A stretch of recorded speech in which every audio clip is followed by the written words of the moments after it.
Hi, Betsy. Now, who'd ever expect to find you here? I guess you would. I'll say I would.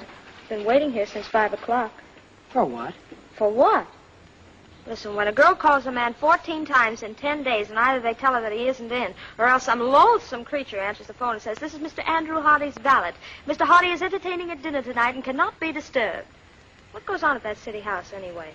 And when a girl will sit in the reception room for hours, not once, but 4 times, on a chair that's made out of marble and gas pipe, and they keep telling her that he isn't in or else he's taking a bath.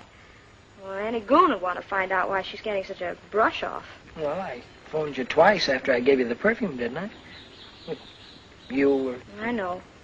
I wouldn't talk to you. I was mad. I got over it quick, though. And, then I've been kind of busy, too.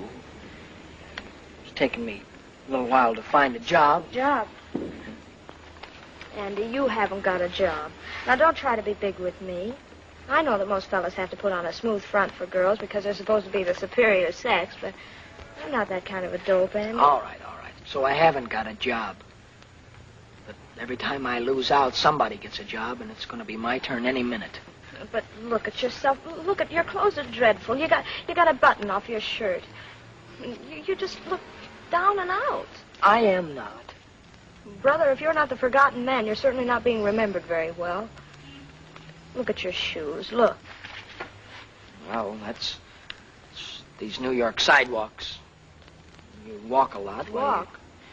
What's happened to that super weighty car? It's in storage. Dead storage. Costs $30 a month in advance just for a garage.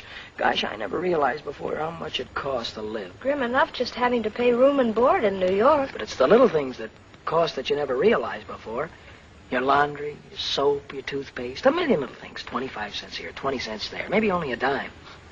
That's the trouble with life, Betsy. It dimes you to death. You look hungry. I am not hungry. Well, then you're not getting enough vitamins. Listen, Andy, why don't you let me help you? My dad gives me a fantastic allowance. Nothing doing. When I left Carville, you heard me say today I am a man, didn't you? So I've got to work out my own destiny. Or else I'll have to go back with my tail between my legs and say, I'm not a man, I'm only just a little boy. I can't make the grade unless somebody helps me. Oh, no. I'll be a lot hungrier than I am now before I'll ever do that. I thought you said you weren't hungry. Well, everybody's hungry before they eat dinner, aren't they? Got any money for dinner? Certainly I have money. How much? I've got $5.65. Now, does that satisfy you? Most certainly does not. But it's better than I was afraid of. What's going to become of you after that's spent? What becomes of other kids?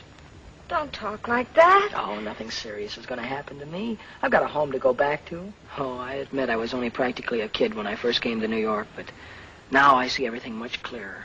And I'm never going to make the same mistakes again. So don't you worry your pretty little head about me. You're only a kid, and you're much too young to concern yourself about life. Boy, I'm getting older every moment, too. Well, it's getting time for dinner, and I'm kind of tired, so... I'll see you later, Betsy. Bye. Bye, Andy.